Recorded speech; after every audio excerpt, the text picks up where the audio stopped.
everyone. Welcome to another week of the Reddit League Season 4. I'm your host, Zotomo, and I'm joined, as always, by Calamity. Hello. And our special guest this week is JLyons. How are you doing, my friend? I'm doing great. It's an honor to be here, and I'm really excited. Yeah, you had a really good showing last season. You were in Division 5, I believe, correct? Yep. Just make sure. And you're also in the Battle Royale League. That's it going on and doing quite well in that too. So we're glad to have you here all the way from the US. So we are on 3 different corners of the world this week for this one. Yeah, well, let's just get into this. We don't have a lot of time. We were in Guatemala this week, and with Division 1 Calamity, some pretty good scores compared to what the map average is, for sure. Yeah, I don't think you can take the map average too seriously for a lot of countries, but especially for Guatemala, because I think Guatemala is a country where if you have no practice and no idea what you're doing, then you're gonna have terrible scores. But as soon as you start to get to know the country a little bit, your scores start improving very quickly. So I'm not surprised that we see a lot better scores here than on the average of the country map. But yeah, we saw our first perfect score of the season across all divisions with Raidman here. It's his 5th in total, actually, over his whole Reddit League career, which I didn't actually check that, but I think is the highest out of anyone. And yeah, next to him, Mr. Blue, unfortunate there. The 3rd duel between the two of them, and it's now 2-1 to Raidman. Mr. Blue himself said he made a couple of mistakes, so he wasn't expecting a win out of that one anyway. Apart from that, first points for Bulgur. So first win for a newcomer in Division 1. And Blinky, unfortunately there, in the closest non-draw of the week, lost just by 131 points to Orpheus. Great score from him too, and therefore Blinky goes 0-2 with 2 bonus points though, so he is still on some points at least. And yeah, Verdok put in a great performance as well, even against a not entirely motivated Simi, so he didn't really have to pull out his A game, but great score for him nonetheless. And any Verdok who wins 2 games on country maps and still has world maps to go is a scary Verdok for sure. Yeah. Jake, Ice, and Chicago, 2 of the other promoted players, though, unfortunately not able to pick up any points quite yet. Yeah, it's been tough for them so far. Yeah, Chicago, he's a player I expect to hopefully bounce back from this. He's had a couple really tough weeks, but as a fellow countryman, I'm rooting him on and hoping that in future weeks that he'll have a few easier games, maybe on world maps. But yeah, tough game for him. The Orpheus Blinky is obviously a very high level match. Those are 2 players I expect to be finishing quite high in the table, and Blinky, despite the tough start, is definitely going to be able to bounce back. So let's take a look at the table. It's only been 2 weeks, but we've already got some interesting things shaping up for us here. Raidman, of course, at the top with his 2 wins and his perfect game. Probably the most noticeable thing here, Calamity Blinky doing quite well with his performance. 7 aces, but finds himself in 7th. Yeah, no wins for 7 aces is a bit of an unfortunate one for sure. But that's how it usually can go. If you make one mistake and the mistake is bad enough, then it doesn't matter how many aces you get in the other rounds, you're still going to lose the game. And yeah, apart from that, the promoted players, as we talked about earlier in Chicago and Ice, no wins yet. Ice at least has the home country advantage in 2 weeks to look forward to. And I know Chicago, I think most of his worst games, I'm going to call them, are probably because he doesn't really have that much time to practice right now, and I'm expecting more from him on the world maps that we're going to get into with next week already. So not too worried yet about them, but I do think that those 2, as well as Simi, will have a pretty difficult time to fight against relegation, especially as some of the people that you'd expect to fight against that with them already have picked up quite a few points. So even if they do get a win here or there, they've still got quite a few points to make up. But yeah, it's still very early on in the season, and even the top 4 isn't exactly what I would have expected at the start of the season. But that certainly leaves us leaves us with a lot of excitement in the coming weeks as well, to see if some of the ones that are a bit less expected, like Verdok, for example, and Orpheus, who did great last season too, but wasn't really that much of a challenger for the top four, if they can keep themselves up there, or if they'll kind of fall down the table a bit as the weeks go on. Yeah, Jake, any thoughts on the Division One table after 2 weeks? Yeah, I would say that this looks maybe not too far removed from what I would have expected in terms of what the table would look like. I think the most notable exception is Blinky. He's 0-2, but he's obviously a super strong player, as evidenced by his performances in other competitions, and I think he will definitely bounce back. He's had 2 really tough games to start the season. But other than that, yeah, I'd expect. I hope that Chicago can bounce back from the tough start, because I know he's a strong player who can do that. Simi, it's hard to see him really getting out of the relegation zone, just because, like he said, he doesn't have as much motivation this season, so it might be tough for him. But yeah, I'd expect Raid Man and Boxer to continue the strong streaks, and Blinky to rise, and Mr. Blue as well. But anyway, yeah, excited to see how this pans out in the coming weeks. Indeed. Well, we got our first world map here for us in week 3, and some pretty interesting matchups, Calamity, including Raidman and Verdok, the top 2 places facing off. Yeah, that's probably the match I'm most looking forward to, actually. Not even just because they're first and second, but because Raidman is always a fantastic player, and Verdok is even better in world maps than he is in country maps. Obviously, depending a bit on the country, but I'm expecting both of them to put up some very good scores. I wouldn't be surprised if we see 225Ks from them.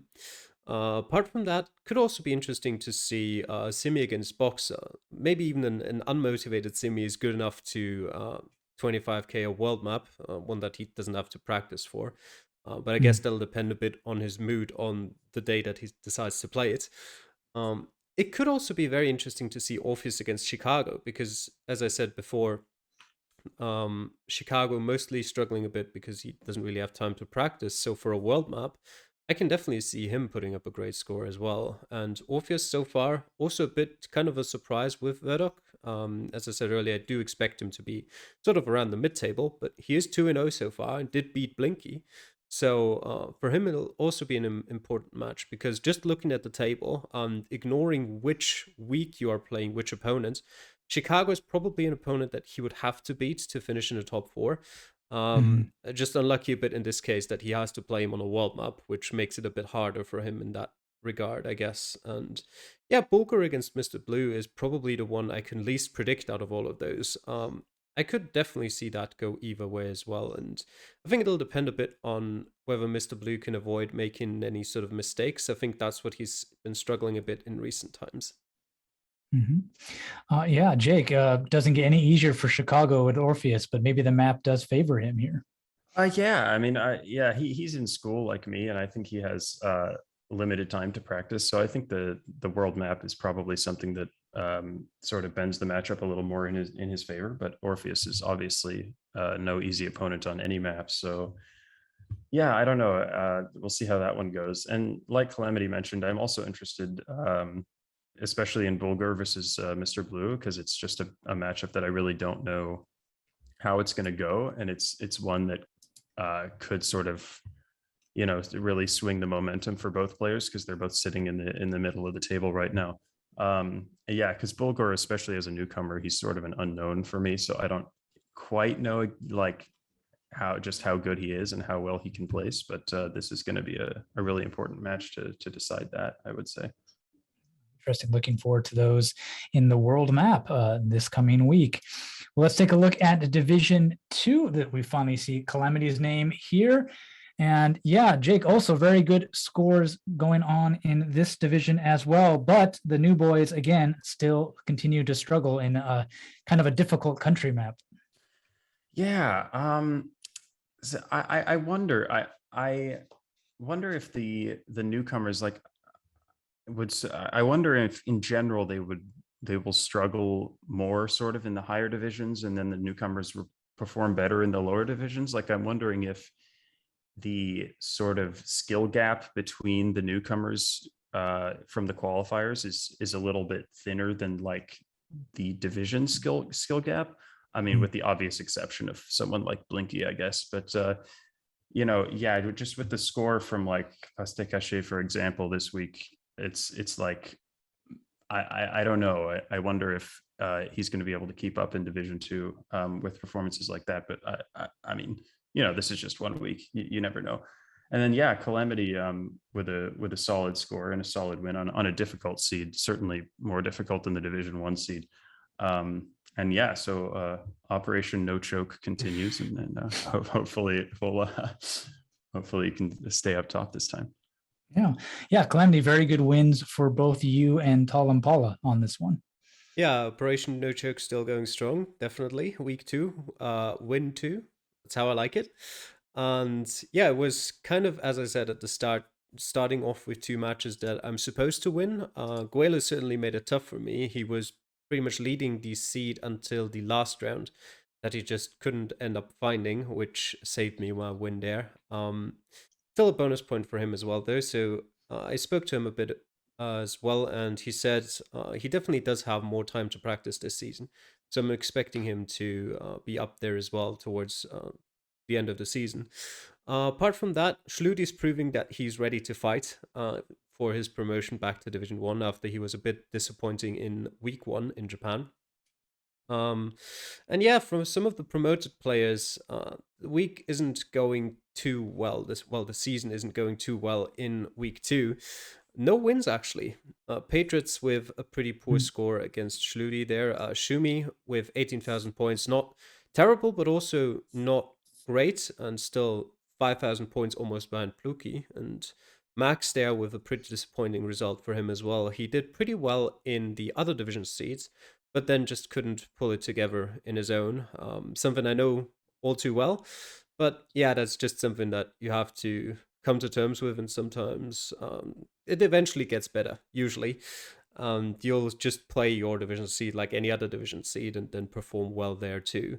But I think that's just showing one of Max's potential biggest downfalls, which is his consistency. I've noted that in the past as well, where I think he's 100% good enough as a player to fight for promotion, but if he puts results like these in every now and then again, then he'll have a hard time, because you really can't afford many losses to get yourself promoted to Division 1.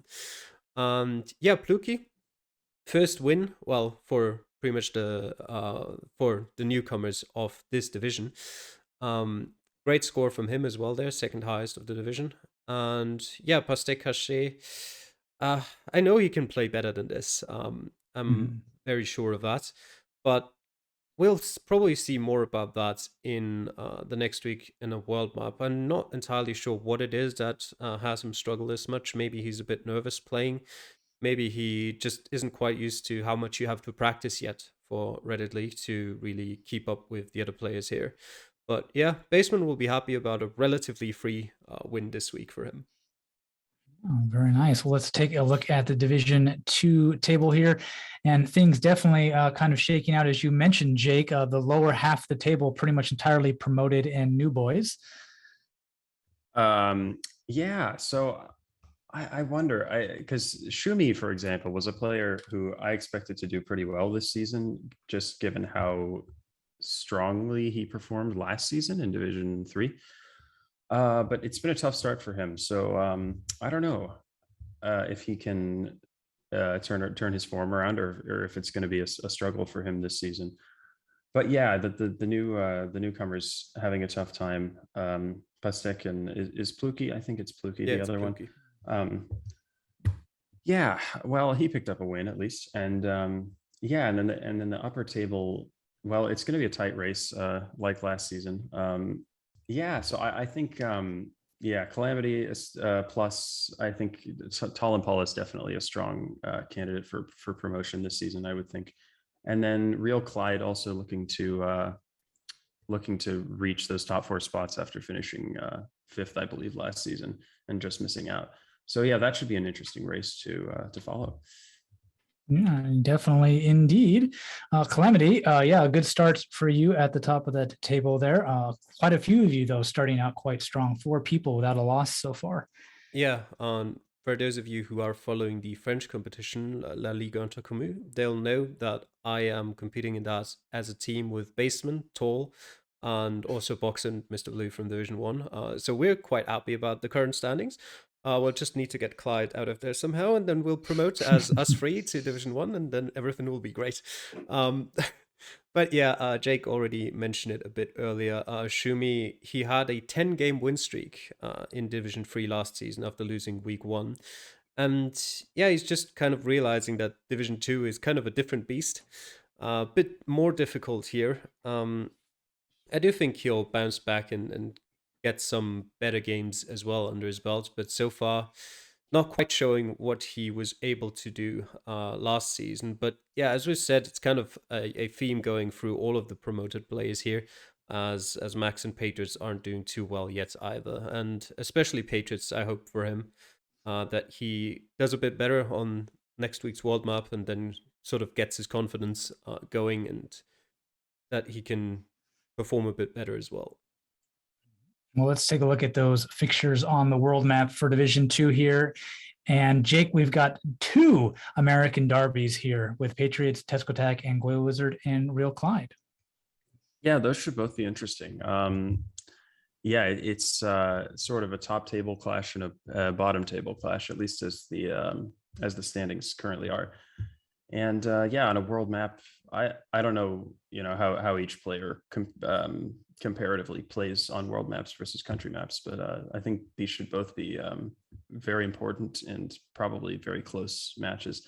Another game that looks interesting to me is Schluty versus Max. Of course, Calamity mentioned Schluty is hoping to gain promotion back to Division 1, but Max is another player I consider to be quite strong, at least from what I've seen. So I think that should be another tightly contested one. And yes, Calamity versus Pluki is also interesting. I still don't maybe know enough of Pluki to really be able to predict how he's going to play in these matches, but that should be an important one for both players too.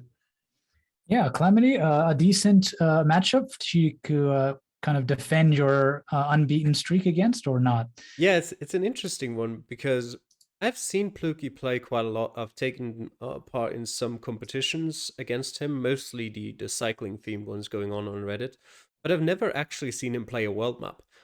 So I have no idea how good he will perform on those. I just know based off of the competitions that I did compete against him in that he's very good in France and Spain.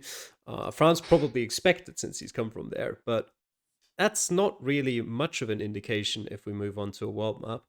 And even though I actually looked it up, I've won 6 out of the 9 world maps in my Reddit League history, but I never really feel confident about world maps to start with because, first of all, I pretty much never played them.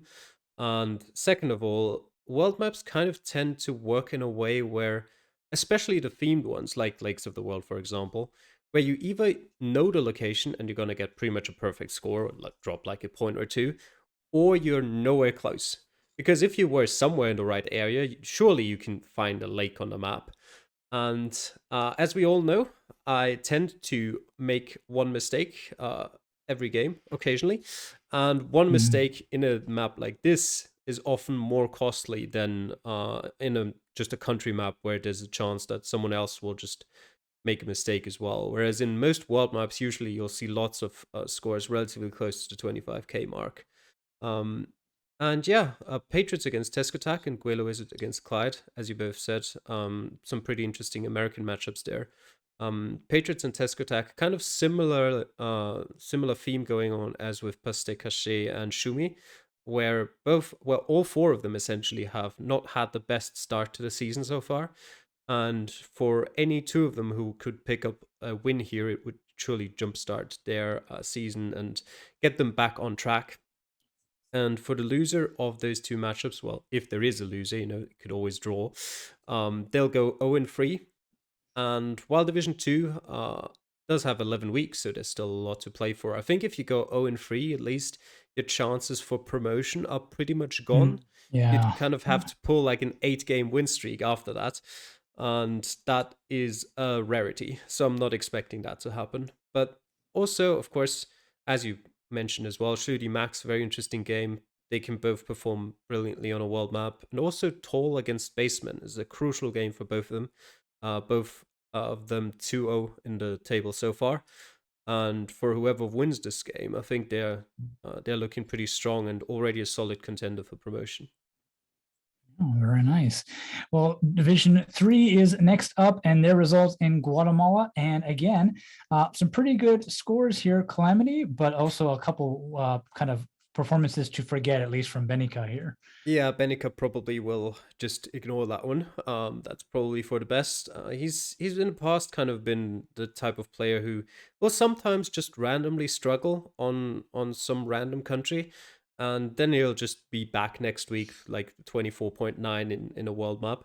I'm fully expecting that, but yeah, he's kind of gonna have a tough time if he wants to eventually get back to Division 2, as long as he keeps not performing well on some country maps. He mostly just need to hope for a schedule that favors him. And yeah, the other maps, the other matches, any Freckles who wins 2 country maps is a scary Freckles for the rest of Division 3. And he's personally, after seeing that, my favorite for promotion out of Division 3. And then he could finally get back to Division 2, where I think he got relegated from in Season 1. Yes. So it's been a long time, but yeah, you don't normally see too many people who get relegated and then come back up again. We've seen it with Chicago and Verdok in from Division 2 back into Division 1. But those were like pretty much, they got relegated, then they got promoted again. I don't think we've seen anyone yet who got relegated, then spent a year in the new division, didn't get promoted, and then after that got promoted. I think especially with the skill level just rising as new people come in, new strong people, it's very rare for someone to really then make another push for that. Apart from that, yeah, Radox and Polyboss both continuing to pick up wins. I think those are also 2 candidates who could very well end up being promoted. Yeah, Closed having a tough start. 2 losses, but 2 bonus points. At least he's not all the way at the bottom. And yes, Seppo with a bit of a surprise win actually against Barry Fishy Bear. And that could really hamper Barry's hopes of promotion in that one. Yeah, Jake, unfortunate for both of the Americans here, but some still good scores for them though. Yeah, they all struggled here. But I think especially Barry Fishy Bear is one that was sort of surprising to me. I mean, it's not that surprising because Seppa was in Division 2, if I remember, last season. So he's definitely a good player. But with how dominant Barry Fishy Bear was in Division 4 last season, I expected him to be one of the top contenders in this division as well. And I think he still is, despite the loss. And he'll definitely continue to challenge. And yeah, Skydiving Ferret is an interesting one. He's a fun person to root for because he's active in the USA community and everything. And it's a tough loss for him. And this is going to be a tough season, I would think, for him, just with the way it started. And I mean, he can definitely recover, but he's going to have to put in some really good performances. And then another interesting one is Hugo, because I remember how unlucky he was last season with he was just getting a bunch of really solid scores and just losing anyway all the time. And he ended up just surviving. And I expected maybe he would be more sort of mid-table this season, but it's been a tough start for him. And I mean, obviously take nothing away from the score from Ord Boca, which is very impressive. But yeah, Hugo might be up against another relegation battle this season, unless he picks up the form. Yeah, his score is good enough to beat well over half the field, and he did get a bonus point this week, but not enough to get a win, unfortunately. So bad luck. Still kind of following him around a bit as we take a look at this table. Yeah, Freckles at the top with very good performances. Rado also probably happy with his start to the season as well, Calamity. Yeah, definitely. And he's also now going, he's still got 3 world maps to go. And as we all know, Radox prefers not having to pinpoint anything. So I'm sure he'll enjoy those. Actually, an interesting thing about Division 3 here, that I think though speaks more to the seeds they got rather than their skill level, is that they've got very few aces all around. Hmm. 5 as the most for Freckles, and then 4 for Berry and Closed. Um, and yeah, another thing that I think I've mentioned already once last season is that as you kind of go through all of these seasons, you start growing attached to certain people, certain players, and you start rooting for them, especially if they're not in your division and their results don't affect you. Um, and as longer, the longer it goes on, the more people that happens to. So kind of, I'm like, I'm there like, well, I want him to win, but I also want him to win, and he's not doing too well, but I hope he's still having fun. And yeah, in this division, it's kind of like that for most of those people at the bottom. Ferret struggling so far. Hugo as well after his tough last season. He's at least got a bonus point, so it's not too bad. Closed as well. Pretty much just missed out on promotion last season, and now he's down there in 10th. Kind of a similar situation that Hugo had, just with one season after Hugo. Um, and the good thing for Closed, at least, is that his scores were still pretty good. So you can also see that on his score differential, that it's still sort of not too bad yet. Um, and he also has like the third highest total score. So I'm definitely expecting him to go back up there. And yeah, at the top, as we said, Freckles, Radox, or Boca. I'm expecting those three to stay fighting for the promotion, stay up there. It'll be interesting to see who else can join them. As we said, Barry, good candidate for that. The newcomers, both of them, WTF and Paulinho. Paulinho had a fantastic score in Guatemala as well. Yeah. And yeah, WTF kind of just about beating Ferret in that. But both of those could be interesting candidates as well. And yeah, certainly be an interesting season going forward here as well.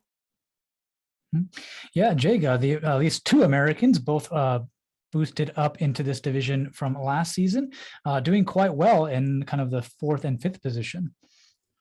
Yeah, I'd look for them to continue their form. Hopefully, at least one of them can manage promotion. It's definitely going to be a tight race at the top, I would say. And yeah, like Calamity said earlier, I would not be surprised if Freckles ended up being promoted. He's been really strong in the first 2 weeks, and definitely could pull it off.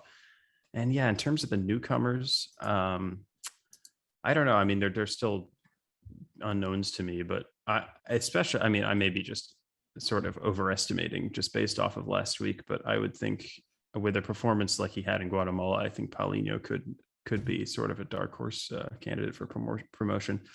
And then Closed, I don't know, like his scores have been really good, and he's got the bonus points, so he's definitely gonna still compete. But I don't know if he's just gonna shoot up the table with wins, or if he's just gonna become the new Hugo and stay at the bottom the whole season. But Oh see. no, we've already got a new kind of idiom. We pull a Hugo. Yeah. Oh God, he's not going to be happy about that one. For that at least. Well, hopefully he can shake that off. Maybe we'll call it a closed instead by the end of the season, and not torment him too much. Let's take a look at the Division 3 fixtures for next week. And as you mentioned, Calamity, our 2 of our undefeated players, Rado and Freckles, are really good at world maps, and they got one this week. Did I not change this one? Nope, apparently you didn't. No, apparently I didn't change this one. That's why it looked weird. I'm like, it's a world map, but there's no world map. There we go. Yeah, so here's our matchups for our world map here next week. And yeah, Calamity, as you said, 2 undefeated players, very strong on this world map, Freckles and Rado. Yeah, Radox against Polybos will be, or Ordboka is it? They're both kind of well, Radox is always strong on world maps. For Polybos, I actually haven't seen him play too many world maps. There was the Reddit League Cup that was going on last season, a parallel to that, where Polybos kicked me out in round 1 on the world map. So Yeah, I'm expecting an interesting game Mm. out of that one for sure.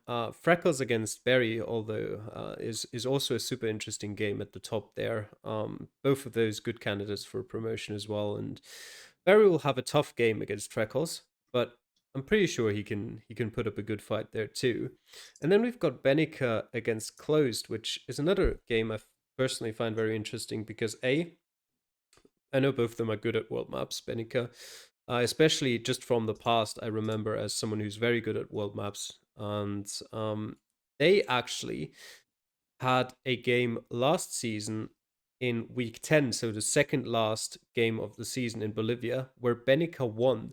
And in the end, that win for Benica secured him his spot in Division 3 because he otherwise would have gotten relegated.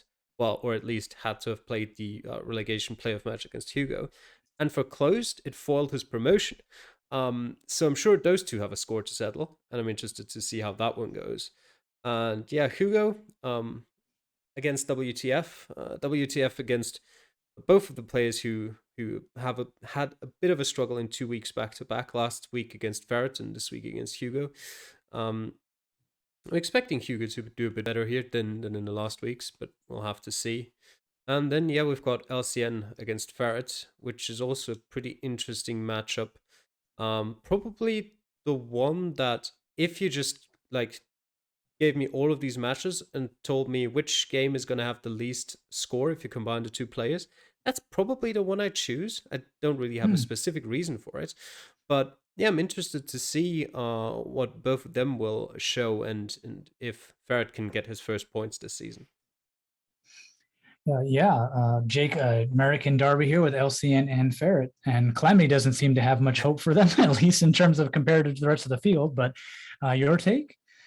We'll see. Yeah, I hopefully for Ferret he can sort of get back on track this week. But you know, LCN is no easy opponent. But yeah, I'm not. It's hard to predict that one. I have no idea how high the scores will be or how they will be compared to each other, but we'll see. Another one that's definitely hard to predict is Freckles and Very Fishy Bear, but that's a big match in terms of deciding sort of who's going to be preeminent in the promotion race, because those are two definitely strong players.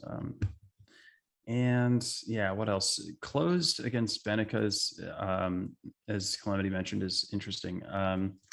Benica obviously with the tough performance in Guatemala, but you know we all have those weeks, and I think Closed. I would still probably favor Closed just based on how his scores have been so far, but I guess you never know. And then yeah, I'd also look for Hugo to maybe bounce back with a stronger performance against WTF. I mean, again, WTF is an unknown, but yeah, hopefully Hugo can get back in the win column in that one. Very nice indeed. Well, let's take a look at Division 4, and we've got two groups in Division 4. So Division 4A here, and the results in Guatemala. And yeah, Jake, we do see our first draw here, all the way down here, and we get a draw between Hexalt and Solar Sensei.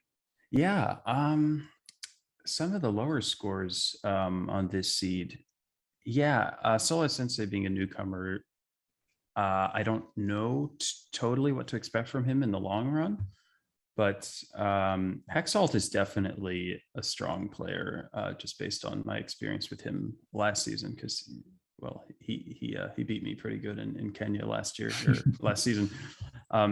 So yeah, he's a player I expect to continue doing well. But this is sort of I guess this was sort of an off day for him. But yeah, Guatemala is certainly not easy. And then yeah, Nakiro against Farabon is an interesting one. Definitely two players I expect to be towards the top of the table at that French derby, and then Farabon putting in a really good performance. Yeah, and then Pashtetli against Pork Steaks is interesting. I don't quite remember how Pork Steaks played last season, but Pashtetli is one of the players I thought maybe would be weaker this season in Division 4, and maybe be more of a relegation fighter. But he put in almost the best, it looks like the second best score in 4A. of anybody, and picked up a really nice win. So maybe he can turn it around. Yeah, Pachitli was much further down on the table last season compared to Pork Steaks. So being able to pull out a win against him, a pretty good maneuver there for that. And probably the other thing to mention, Calamity, Firebond taking out Nakiro in that French derby there. Yeah, good win for Farabon. It's kind of difficult to judge this division as a whole, because I think, like, out of all of the divisions, I think Division 4A is the one that's most closely together in terms of skill level.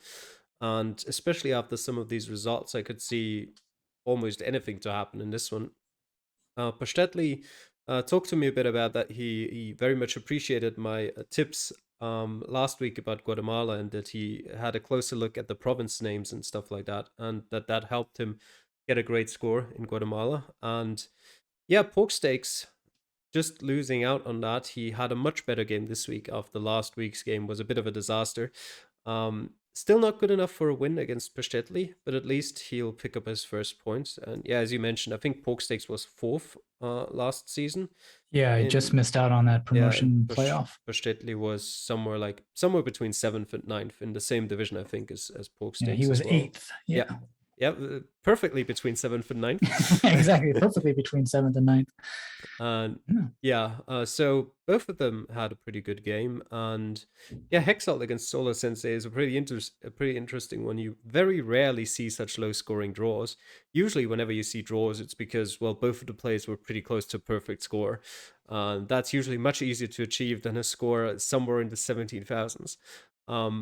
But yeah, the unfortunate part of that as well is that usually with high scoring draws, at least both players get 2 points, because they'll usually finish in the top 50% of their division as well. But in this case, both of them only 1 point. And yeah, also Lunacy and H-Town, we haven't mentioned those two at all yet. They both made it 2-0 for their season so far.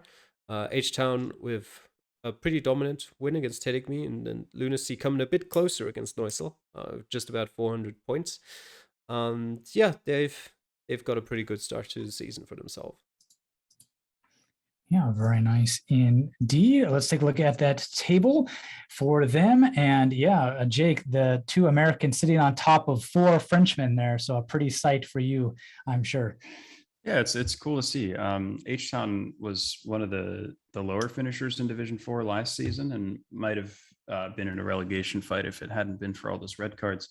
But it's cool to see him starting off with 2 wins here. And Lunacy Echo as a newcomer. Again, I don't know much about him, but I've seen him around on several challenges, and he's been really good at the start. So I expect him to keep the form up. And yeah, different story for the other 2 Americans, but they definitely have the quality to bounce back too. And yeah, with all those Frenchmen in hot pursuit of the top 2 spots.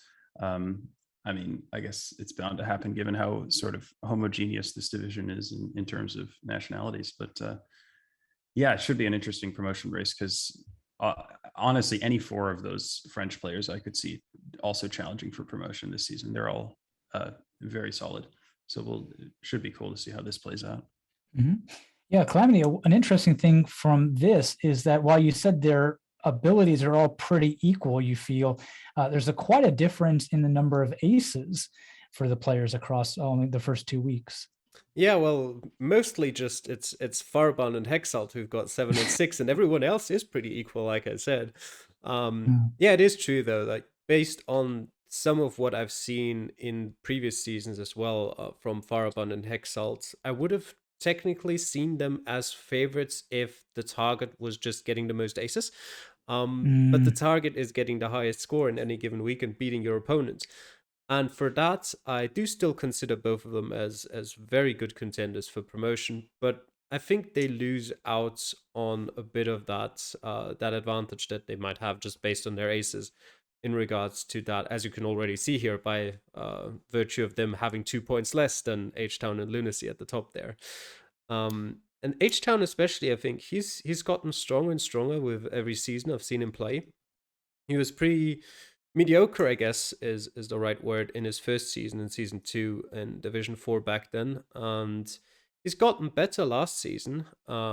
as Jake said, his position in the end wasn't that great yet. But in terms of total score, I think he was already up there. Yeah, he had the third highest total score in Division 4A, just beaten by Barry and LCN, who in the end both got promoted.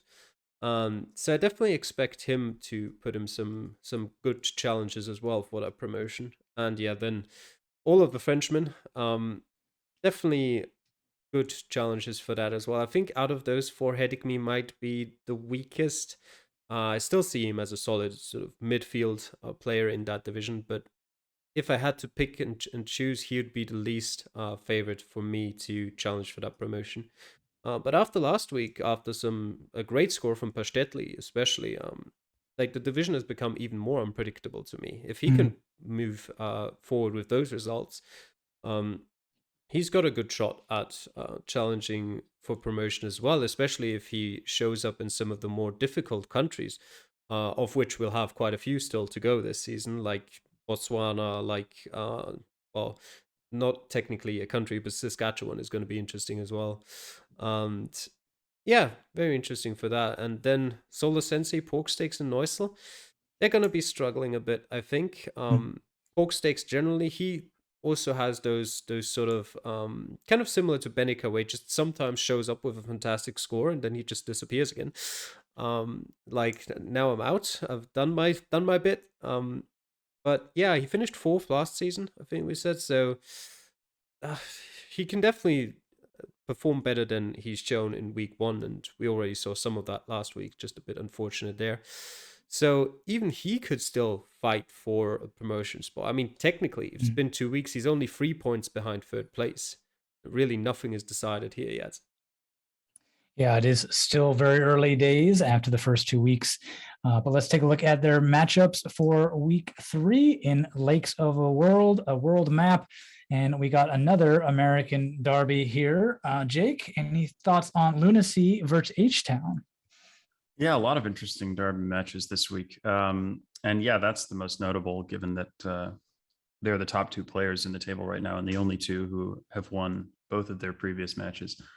Hard to call this one. I have no idea who's going to come out on top, to be honest, but I think whoever does will definitely be a strong candidate for promotion after a 3-0 start. But yeah, what else do we have? The Swiss derby is interesting too. Neusel with obviously a tough start, but he had a pretty solid finish last season and a solid total score. Finished mid Division 4. So like I wouldn't count him out for sure. And yeah, that's going to be another tightly contested one, but I think whoever loses that might well, I mean, both of them maybe, but definitely whoever loses might have a tough time in the relegation battle this season, but who's to say? And then yeah, Hexalt against Hedikmi. As Calamity mentioned, I might favor Hexalt very slightly in this match, but it's another derby match that should be really close and should also be a sort of a good predictor for promotion challenges. Yeah, and Calamity for Solar Sensei and Pork Steaks, who are after their first win, it doesn't get any easier going up against Nakuro and Firebond, respectively. Yeah, both of them are definitely the underdogs in those matchups. But the thing is, especially for Solar Sensei, as we've mentioned multiple times in the past, most of the newcomers are generally more used to just playing world maps once they're, at least once, as long as they're not too familiar with kind of the Geoguessr community yet. The more you get into it, the more you start playing in tournaments, the more you start playing other random maps as well. But most people start on world maps or in their own home country. So most people are more comfortable on them. So I definitely wouldn't count Solar Sensei out there, and Pork Steaks as well.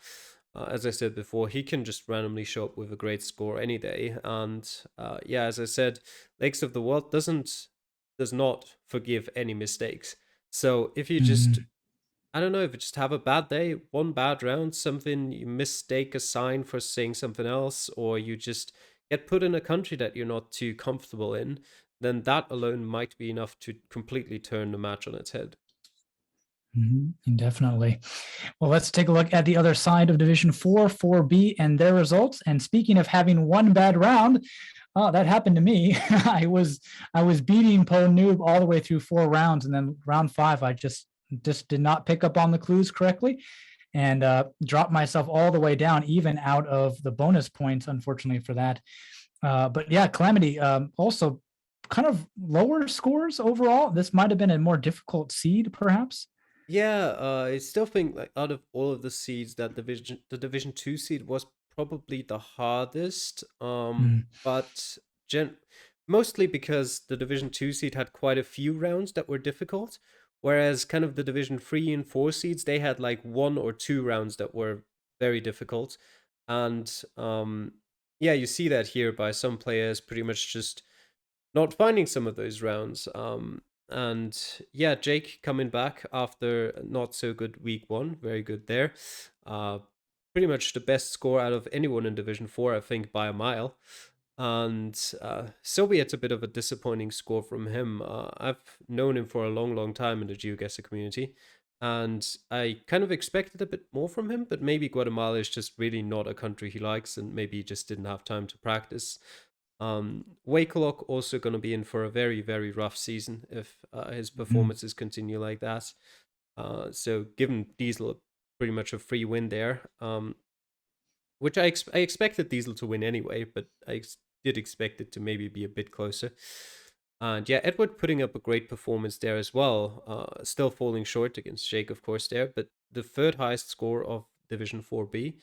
And if he can continue to perform like that, then maybe he's less of a favorite for relegation, as I think I mentioned before the season.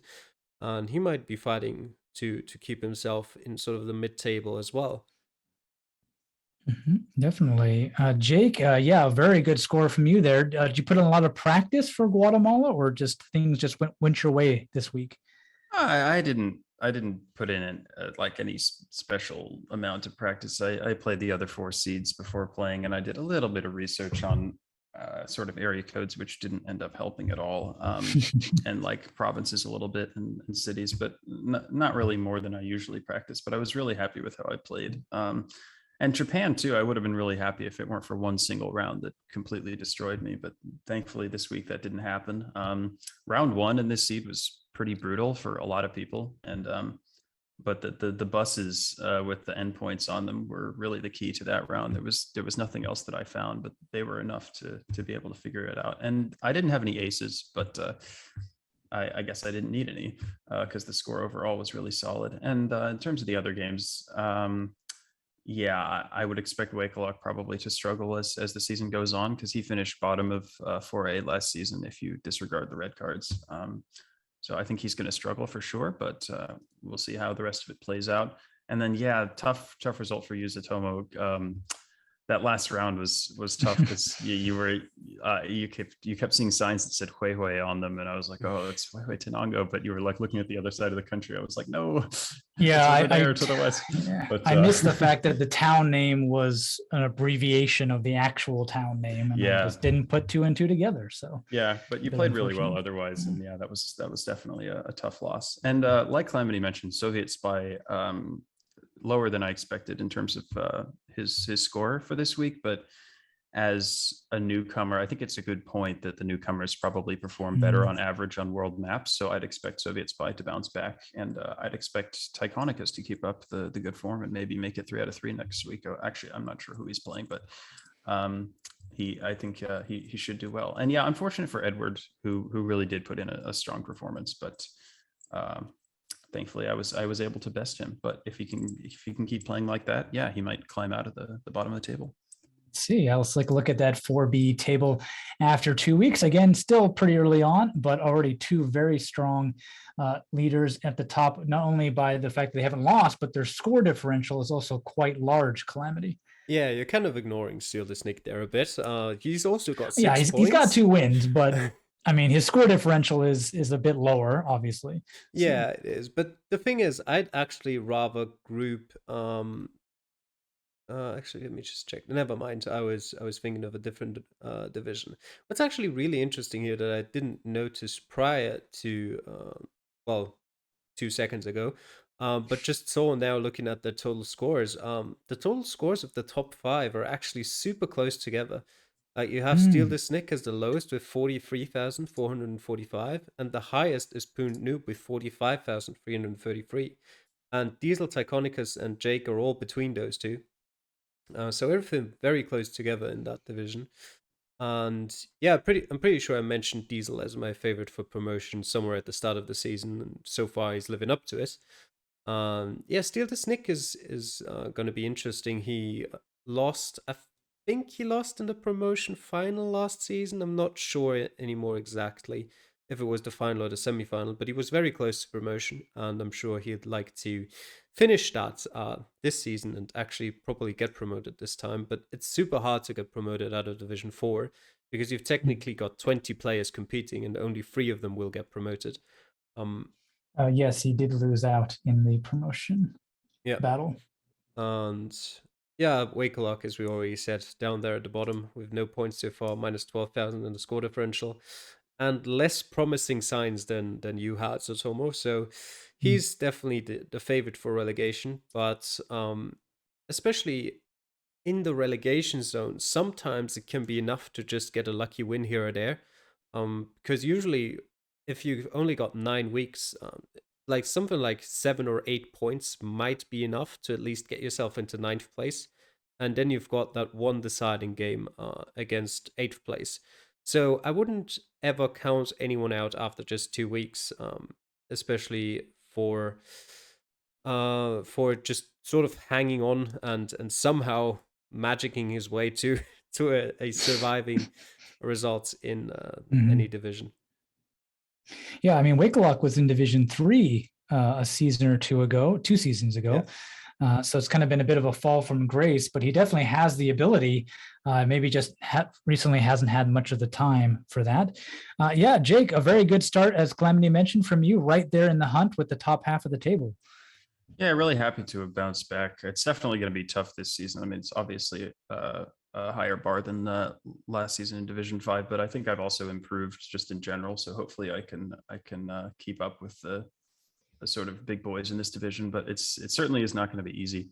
And as Calamity mentioned, I think maybe total score is a slightly better sort of predictor of future performance, at least at the top of the table, because I mean, it's not that Steal the Snick has had bad scores. He's just had opponents maybe that have put up higher scores than the opponents of Diesel and Tyconicus. Yeah. So I think it's going to be really tight at the top. Yeah, Diesel obviously a super strong player. I had to play him last season in Division 5, and he's definitely a force to be reckoned with. And yeah, any of these top 5 or even 6, I could see challenging for promotion. I'm not sure about Theos because he was, of course, in Division 3 last season and just about ended up getting relegated. But I think he can also challenge here. And yeah, it should be cool to see what happens. And hopefully, Zotomo, you can bounce back from a couple of tough losses. Maybe the world map will treat you better. I'm not sure. Yeah, we'll see. Yeah, we'll see indeed. And let's take a look at those fixtures as you speak of them. I'm up against Theos and Calamity. It might be a map to try to get my first win. It is a world map, so probably favoring both of us a little bit here. Yeah, it's going to be an interesting matchup. I hope that you can get yourself your first win. I mean, it'd be kind of a shame if you got relegated down to Division 5. Yeah, don't want that to happen. Yeah, because the thing is also like Division 4 is a lot safer to be in than Division 5 in regards to staying in the competition as a whole. Because while it's not only more difficult to get promoted out of Division 4, it's also more difficult to get relegated than it is in Division 5, as only 3 people get relegated as well. Whereas in Division 5, I think it's 7 people who get relegated out of the competition out of the 20, so it's a lot more difficult to stay in that one. But yeah, apart from that, we've also got Diesel against Tyconicus. We've apparently got a lot of matchups of first against second in the table so far in the following week. That's another one.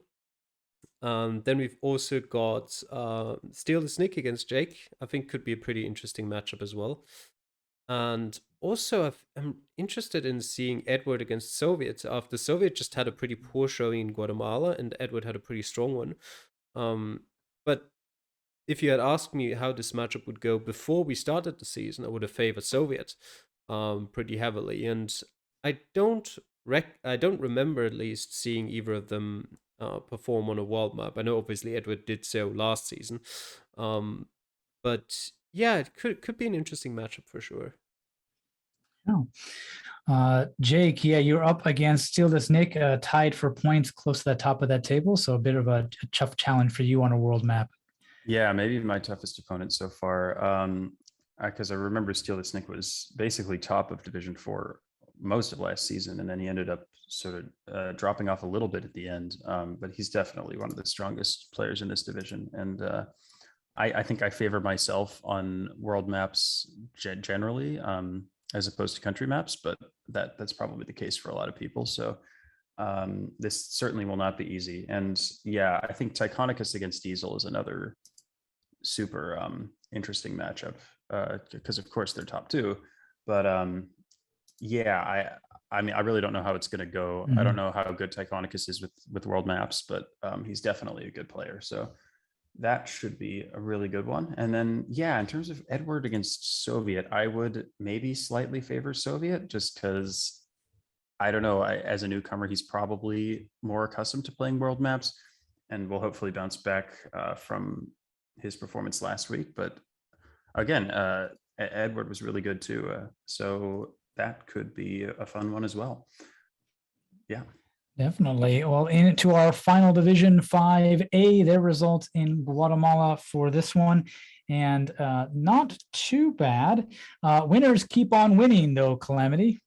Yeah, that is the case. I was a bit surprised by Kiribati, who had a very impressive score there, the highest, oh well, the second highest out of his division, which I didn't expect out of him. But yeah, I'm certainly here for it.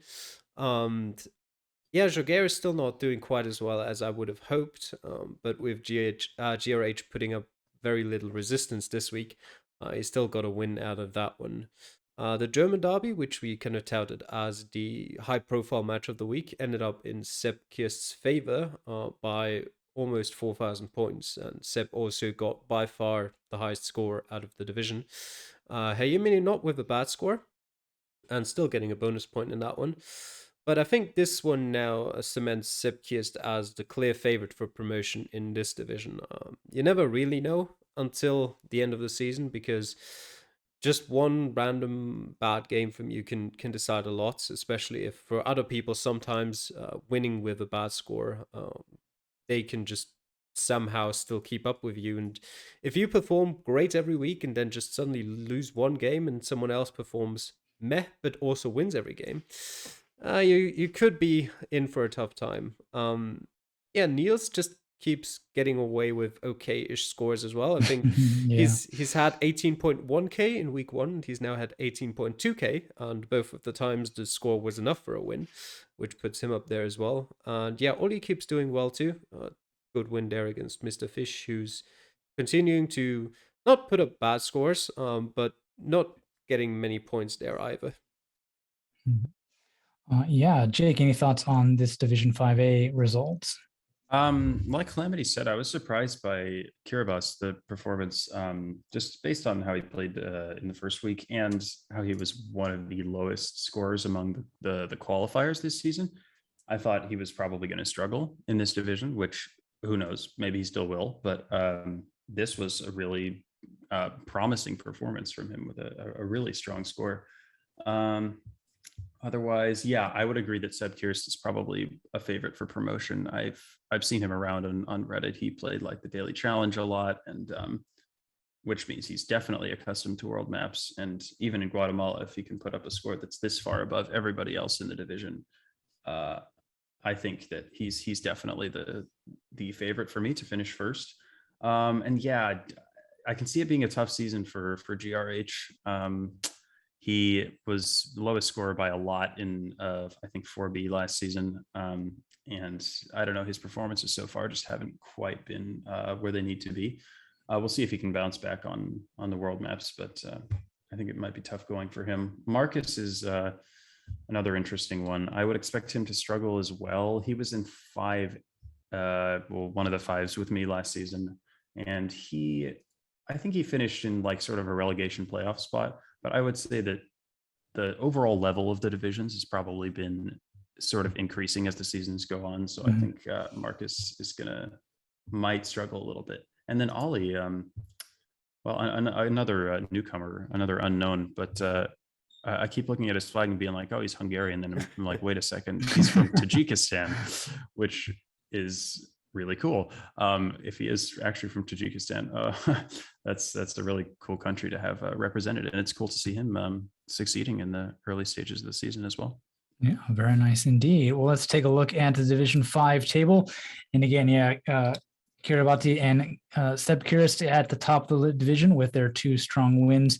And some of the returning boys finding themselves towards the very bottom with GRH and Marcus Fenn. Aces quite all over the board as well. Ollie and Herr Gemini getting very nice aces in their game so far. And actually what's interesting, perhaps, Calamity, is that the top 2 have no aces. Yeah, it's interesting, especially for Seb Kiers, because I mean Kiribati had a pretty terrible game in week 1, so I'm not too surprised regarding that. But Seb was like above 24k, I think, in both games, and to not have a single ace from that is a pretty interesting one, especially because you'd think with 5 minutes of time, usually it's not that hard to pinpoint the right location if you're already pretty close to it in the first place. But yeah, just maybe struggling a bit with that one, and maybe we'll have some countries later on or some maps where that might come into play a bit more. I think something like Saskatchewan could actually be interesting for that. I think, well, I don't know how it'll go in Division 5, but I think especially in the upper divisions, that'll be a map where you're going to have to be very good at pinpointing relatively quickly. Apart from that, I still think, just based on the total score alone, as I said previously, Sepki is the clear favorite for promotion, but I also think it could be very interesting to see who will go with him, at least into sort of that fight for promotion, for which I personally favor, kind of with what results we've seen so far, Ollie and Tayemine maybe. Also still, as I'm going to say every week until he proves that he can live up to my expectations, I'm expecting more of Shoger. Yeah, he did very well last season, and just, I think, just about fell short of promotion. Marcus actually finished 5th last season, so just outside of the relegation playoffs, level on points with 6th place, but score difference keeping him out of that one.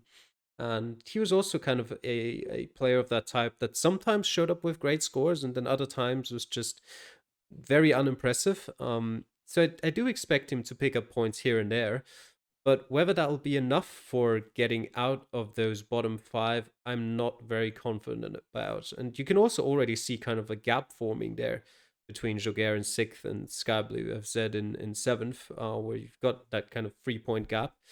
And yeah, we'll have to keep an eye on that to see whether that will close up again or whether it'll just get bigger and bigger. Definitely, indeed. Well, let's take a look at the matchups for this one in Lakes of the World, a world map. And yeah, we talk about how maybe Division 5 players are a bit stronger in the world map. So a chance for some of our poor starters to do some good here, maybe pick up their first points, Jake. Yeah, it should be interesting to see how the newcomers perform here. Let's see what's interesting here. I would say Ollie against Marcus is sort of interesting. See if Ollie can keep up his form, or if Marcus can bounce back from a tough start. Yeah, and then Joguer against Kiribati is one that's hard to call. Just I guess I would favor Joguer based on like what I know from the past performances, but with how Kiribati played last week, it's possible that he will continue that form and play a really strong game. And yeah, Nils against Sepkirs is another interesting one. I think I would favor Sepkirs probably, but who knows? A lot of interesting matchups. So yeah, I don't know these players super well in Division 5, but I'd expect I'd expect the race to be interesting in the coming weeks. Definitely. Calamity, any thoughts on these fixtures for next week? Yeah, it's a couple interesting games there for me. I think Sky Blue against Mr. Fish is going to be interesting, mainly because they're currently 7th and 8th. They've both picked up 1 bonus point so far. And I think the winner out of this game will still kind of fight for that mid-table spot, and also going forward maybe have a bit of a chance at least to keep themselves up there, whereas the loser will really start to struggle to pick up enough points to maybe get towards that 5th place, or maybe even get towards that 7th place that you'll need to at least have another chance at staying in the division. I think Marcus is going to have a tough time against Ollie. I think GRH is actually the 3 points that he did pick up last season were on a world map against you, Zotomo, just in case you forgot. Yeah, I was about to say, against me, the only win, right? Yeah. So if there's any map where I'd expect GRH to put up a good score, it is a world map.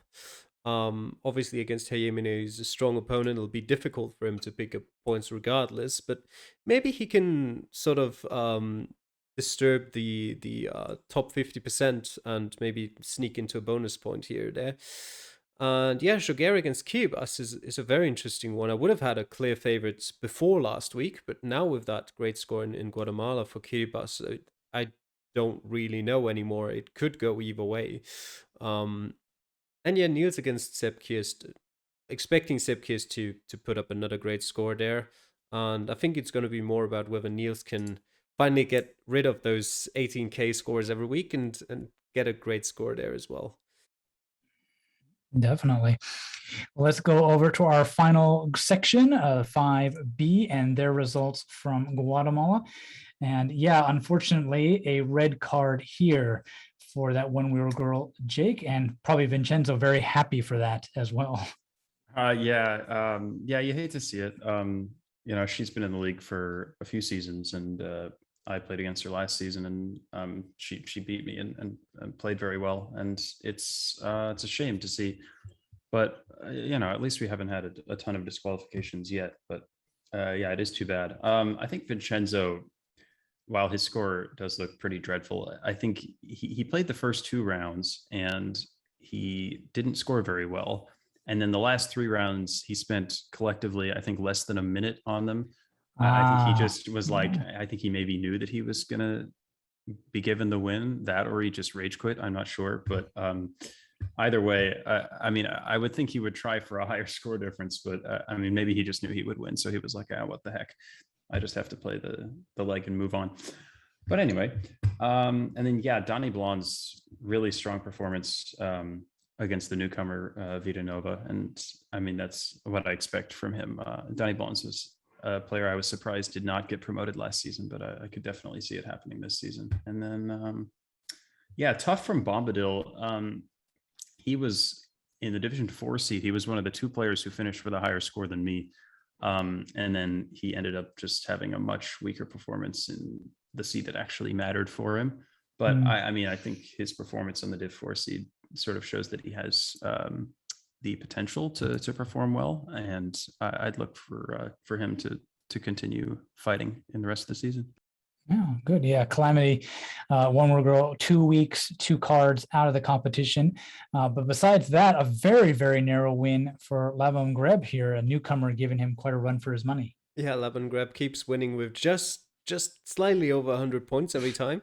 So he'll be certainly happy about that. Yeah, you mentioned that one weird girl. It's always a shame for me if it's because people like played a few hours late. Like if it's someone who's just disappeared and no one knows where he is and he's not playing anything, then I'm like, well, okay, maybe he's just got something better to do. But she did play the first week seed, well, she played in the night for me, so I can't tell exactly, but maybe like 6-7 hours afterwards. And I didn't actually check for the if she has played in the meantime the second week seed, but again, just like 6-7 hours after the deadline, she hadn't played yet. And any attempts at contacting her have failed, which also makes it hard to justify like giving her an exception on some deadlines or stuff like that. Because, for example, Vincenzo, at least, like, he did write to me very late that he might not make the deadline and that he just came home. And I think that's probably also a reason for his bad score. But I'm kind of inclined to maybe at least like give someone a bit of leeway if they at least contact me and like, hey, sorry, I haven't played yet. Yeah. But yeah, it's nothing you can do about that. Will always happen. But we haven't had any other yellow cards so far this season, so that's, I think, a pretty good indication that everyone else is relatively committed, I guess, to the competition. Yeah, as you already mentioned, Bombadil had some great scores in the other division seeds. Troy Blade actually did as well, and then they both kind of fell apart a bit for their own division seeds, with Troy having the better end there and still picking up the win. But especially for newcomers, I think it's a bit excusable, and you can kind of put it down to pressure, where they're not used to it yet. I think both of them as well are relatively new to the community. I haven't seen them around much before. So maybe they were just a bit more nervous for their own seed, and then couldn't quite repeat what they did in the other division seeds. But yeah, good performances in the other division seeds are always promising, especially if they're seeds where you have less time than in your own division. Yeah, definitely. So it's definitely going to be interesting to see both of them going forward, and seeing whether they'll be more comfortable with that stuff in the future. Yeah, for Clemens, it's a bit unfortunate. My only compatriot in the Reddit League. He has had two good performances, but both of the times he just about lost against his opponent. Picked up 2 points for finishing in the top 50%. So he's kind of pretty much on the exact same track as Closed is in Division 3. And yeah, it's really interesting in the coming weeks. If he keeps performing like that, I think he should do just fine in this division, and he'll finish somewhere like 4th or 5th. Be difficult to fight for promotion with luck like that, but you never know. And yeah, we've already said Danny Blondes. He's, I think, my clear favorite for this division. And Xander as well, picking up another 3 points. Not the most impressive results, but 3 points are 3 points. Definitely. Well, we've already started talking about the division table a little bit, but yeah, Danny Blondes just missing out on promotion rather last season. Definitely earning his keep here, top of the table. Alexander and Laban Greb also very strong players, dominating early on. And with that one world girl getting a red card, that's a little bit nicer at the bottom of the table here, Jake. Yeah, a little bit, but of course, Division 5 has a bunch of relegation spots regardless, so it's still not going to be easy for some of these players. And yeah, in terms of the top of the table, I'd say Donnie Blondes is definitely my favorite for promotion. I was really surprised last season with how well he consistently played, that he did not get auto promoted, and then he had a tough time in the playoff semifinal and ended up not making it out. But yeah, he's definitely someone I would expect to challenge for promotion. And Laban Greb is an interesting one for me too. Yeah, he was in my division last season, and he played solidly, but I've seen him in the off season playing several other challenges and such, and he's definitely a good player. And I think he is another one I would expect to finish at or near the top of the table. But we will see how that goes. Yeah. Yeah, Calamity. Yeah, this division is kind of also showing a bit that you don't always have to, put up the highest scores to pick up points. Danny Blondes is almost 8,000 points more than Xander or Laban Grab in terms of total score, but they're still equal on points, all of them having 6. So in the end, it doesn't really matter as long as it doesn't come down to score difference at the end of the season. And funnily enough, though, in this division, the second and third highest total scores go to Vitanova and Clemens in 7th and 8th there, which just show, I mean, Vitanova is partly still because he had a quite dominant performance in his home country last week. But for Clemens as well, it shows that I think this division is still very open. And if we'll just ignore Danny Blondes for a second, I think anything could really happen still between 8th and 2nd. Nabend so far a bit, I wouldn't say disappointing, because it's not like I knew him beforehand, so I didn't really have any sort of expectation of how well he'd perform. But he's the only one who's not picked up any points so far. That being said, he also hasn't been given free points like Vincenzo did. And yeah, it might be tough for him a bit. I also think Vincenzo probably, when I said 2nd to 8th could fight for those 2 promotion spots, I kind of exclude Vincenzo a bit from that. He had an okay season last season. I just about managed to avoid relegation, I think, out of Division 5. And so I think he is probably, out of those players, the one I'd least expect to be fighting for promotion. But yeah, you never really know. Maybe he'll just start practicing a lot from next week forward, and starts putting up great scores too. Very nice.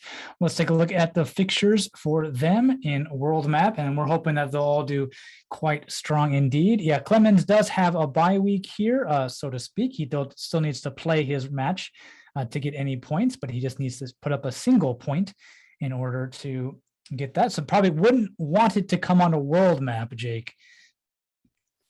Yeah.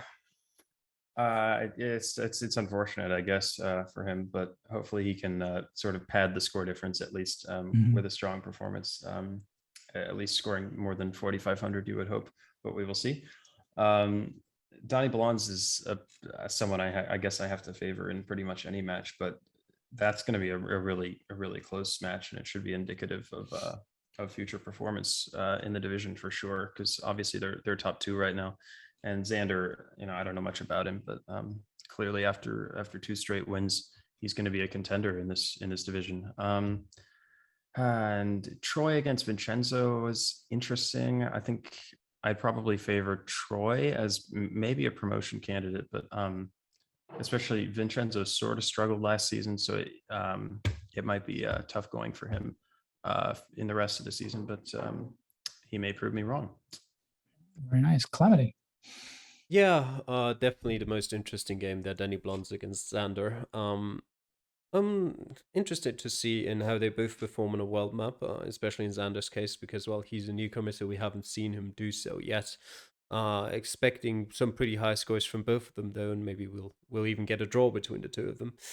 I'm also interested in Bombadil versus Vitanova, because you never really know how something like what happened to Bombadil this week affects you, where he had some great other seeds and then a bit of a disappointment in his own seed and ended up losing. Might be a hit to your confidence, might also spur you on to perform better in the following weeks. And for Vitanova, we said after week 1 we didn't really know how well he'd do in, well, maps that aren't his home country. And after Guatemala, I'm still not entirely sure. He did okay. Didn't do badly, didn't do amazing. So I'm kind of holding out on him and waiting until we've seen a few more maps to really decide whether he's someone who might be a challenger for some of the top places in this division or not. Definitely. Well, that'll wrap it up for all the divisions. It's been a long one today, but we've got one more thing to go, and that is the map itself, Lakes of the World by Alok. Average score of just under 12,000, plenty of locations, and it's been played almost 2,000 times. Yeah, so it's a world map, but it has a theme. So often those themes can be either detrimental or helpful. What do you think about this one here, Jake? Not really sure what to expect from this. I don't know if it's going to play similarly to the Dams map last season. I don't know how generous the definition of lake is that is being used. I really don't know what to expect here because I haven't practiced it at all. But it should be fun. I sort of generally favor myself and maybe prefer world maps. So hoping to put in a strong performance here. And not really sure what to expect, but I'm excited for this week. Very nice. Yeah, Calamity, your thoughts on the world map? Yeah, the definition of lake is very generous in this one. I can tell you that much already. First of all, you do not necessarily have to see a lake from your starting position, but just from what I've seen, I've practiced 3 seeds, so not exactly a whole lot, but just sort of first indication.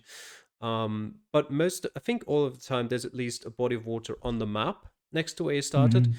Just in countries like the UAE or some of the South American countries that might be dried up in Street View, so you can't actually see it. Apart from that, I do think it generally would play relatively similar to Dams of the World.